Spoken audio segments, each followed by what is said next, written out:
मियाँ जी आप चीनी खाएं और दूसरों को परहेज बताएं।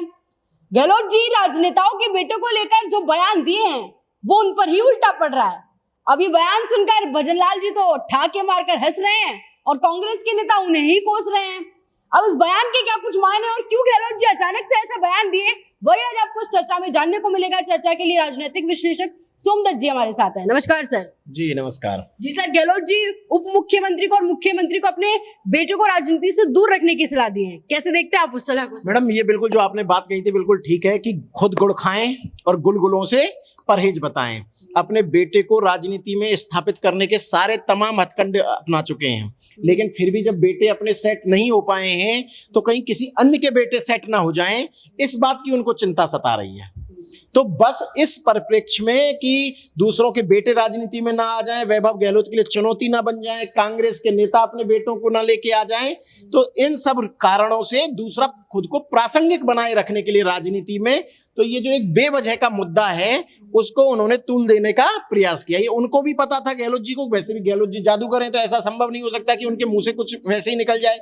तो उन्होंने बड़ा सोच समझ करके ये बयान दिया है कि सरकार पर दबाव बने, कांग्रेस आलाकमान भी समझे कि गहलोत आज भी प्रासंगिक हैं, एक मीडिया की जो बाइट है उसको बड़ी हाइप मिले, पूरा नेशनल मीडिया तक उसको कवरेज दे कि उनकी बातों के क्या मायने हैं, जबकि उनकी बात का कोई सिर पैर नहीं है। और वो उन्होंने खुद के लिए ही एक तरह से बात कही है कि बेटों को राजनीति से दूर रखना चाहिए। शायद वैभव गहलोत को उन्होंने जो राजनीति में उतारा उनसे वो बड़ी भारी गलती हो गई।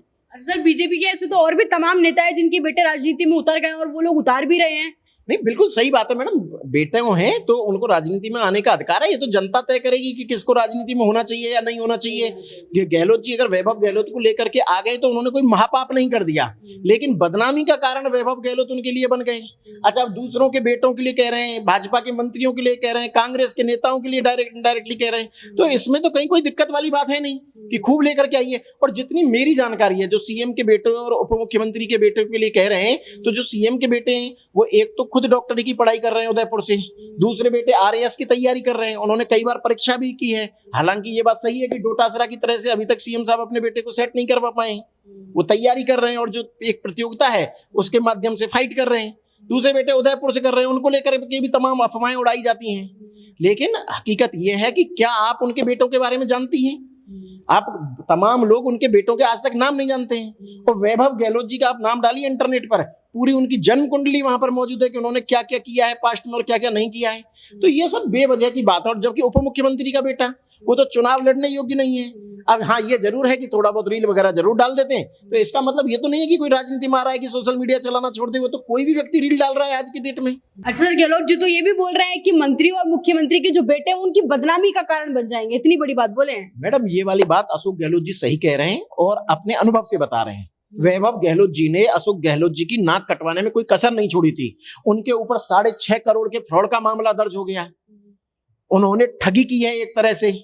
व्यापारी ने कहा है नासिक ने कि मेरे साथ ठगी की गई, मुझे कहा गया कि हम आपको टूरिज्म का टेंडर दिलवाएंगे, आप उससे कमा लेना, आप हमारे लिए 6.5 करोड़ रुपए दे दीजिए। और बाकायदा आरोप है कि वैभव गहलोत के करीबी ने ये 6.5 करोड़ रुपए रिसीव किए हैं। तो अब आप सोचिए, इसके अलावा ईडी उनके ऊपर कार्रवाई कर चुकी है। वैभव गहलोत से 7 घंटे पूछताछ की थी। होटल के कारोबार में पार्टनर थे, तो शेल कंपनियों के माध्यम से विदेशी पैसों में हेरफेर के इनके ऊपर आरोप लगे थे। 7 घंटे इनसे पूछताछ की गई। आप सोच करके देखिए। तब गहलोत जी कह दिए कि हाँ वैसे ये चुनाव आ रहे हैं तो इस वजह से कार्रवाई कर रहे हैं। लेकिन कितनी गंभीर बात है ये। इसके अलावा आपने अपने बेटे को सेट करने के लिए जोधपुर से उतार लिया, वहां आप 2.5 लाख से ज्यादा वोटों से हरा बैठे, जबकि खुद सिटिंग सीएम थे गहलोत जी। इसके अलावा सीएम पद से हटते ही जब लोकसभा के चुनाव हुए तो आपने जालौर से उनको कैंडिडेट बनवा दिया। इसके बाद में भी वो चुनाव हार गए 2 लाख से ज्यादा वोटों से। तो आप खुद इतने प्रयास कर चुके, दूसरों को क्या सलाह दे रहे हैं? जबकि जिनका नाम ले रहे हैं, ना तो मुख्यमंत्री ने अपने बेटों को आज तक आगे किया, ना कभी मंच पे उनके बेटों को देखा गया, ना उप मुख्यमंत्री ने अपने बेटे को कभी आगे किया। हाँ, उप मुख्यमंत्री का बेटा रील जरूर बनाते हैं और बढ़िया रील चलती है, रील तो सारी दुनिया बना रही है, उसमें कहीं कोई गलत नहीं है। और वो तो चुनाव भी नहीं लड़ सकता है। कम से कम आप सोच करके देखिए, पूरी आरसीए को उन्होंने जूते की नोक पर रखा था गहलोत जी ने, और अपने बेटे को अध्यक्ष बनाया था, जबरन अध्यक्ष बना के रखा। आप गजब की बात देखिए, वैभव गहलोत जी ने चौंप का जो स्टेडियम बन रहा है वहां का, उसका वो अभी तक क्यों कंप्लीट नहीं हो पाया? उसका ठेका एक ऐसी कंपनी को दिया जो सड़क बनाती है और जिसको बिल्डिंग बनाने का कोई अनुभव नहीं है, और स्टेडियम का ठेका और उन्हें स्टेडियम का ठेका दे दिया। अब सोच करके देखिए, एक ऐसी कंपनी स्टेडियम बना रही है जिसने कभी मकान नहीं बनाया है। तो ये अशोक गहलोत जी के और वैभव गहलोत जी के कारनामे हैं। और फिर इसी विषय पे वैभव गहलोत जी और अशोक गहलोत जी वैभव गहलोत जी को लेकर के बोल रहे हैं। तो बड़ा हास्यास्पद है ये विषय एक पूर्व मुख्यमंत्री के लिए कि सिर्फ और सिर्फ बड़ी जिम्मेदारी के सिर्फ और सिर्फ सुर्खियों में बने रहने के लिए उन्होंने ये वाली बात कही है, क्योंकि मीडिया में उनको हाइप नहीं मिल पा रही थी। आप इसको देखिएगा, इस वाले मामले पर उनको काफी हाइप मिलेगी। अच्छा, अचानक से उन्होंने ये बयान क्यों दिया? इतने दिन से तो नहीं दिया, अचानक से ये बयान दिया, जबकि उनके तो खुद के बेटे राजनीति में वो उतारे और ये बात किसी से छुपी तो है नहीं, उनको भी पता है सारी सच्चाई। देखिए, इसमें मैडम दो तीन चीजें हैं। पहला तो ये है कि गहलोत जी अप्रासंगिक होते जा रहे हैं, कांग्रेस ने उनको हाशिए पर डाल दिया है। दूसरा ये कि इस तरह के बयान दे करके वो अपने बेटे को दोबारा से सुर्खियों में ला रहे हैं, क्योंकि बेटे के पास में है नहीं कि जो सुर्खियों में वो आ जाएं। तीसरी चीज ये है कि वो अपने बेटे को डिफेंड कर रहे हैं डायरेक्टली कि जब भविष्य में चुनाव हो विधानसभा का तो मेरे बेटे को कंसीडर किया जाए, लोकसभा के चुनाव में फिर से कंसीडर किया जाए। तो इस वजह से कि भाई बाकी के नेता भी तो कर रहे हैं, अब कोई इतना दिमाग तो लगाया नहीं कि किसका बेटा अच्छा, ऐसा भी नहीं राजनीति में नहीं है।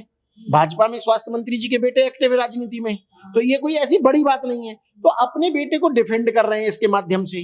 और जो पायलट गुट गहलोत जी को शांत समझा बैठा है, तो उनको बता रहे हैं कि मेरी राजनीति अभी खत्म नहीं हुई है, मैं जिंदा हाथी लाख का, मरा हाथी 1.25 लाख का। तो अशोक गहलोत जी जब मुख्यमंत्री थे तब लाख के थे, और अब पूर्व मुख्यमंत्री हैं तो कांग्रेस के लिए 1.25 लाख के हैं। बहुत शुक्रिया सर आपकी राय के लिए। आप इस पूरी बातचीत पर क्या कहेंगे और अशोक गहलोत के बयान पर खासकर क्या कहेंगे? कमेंट सेक्शन में आपकी राय हमें जरूर बताएं और ऐसे जुड़े राजस्थान के साथ।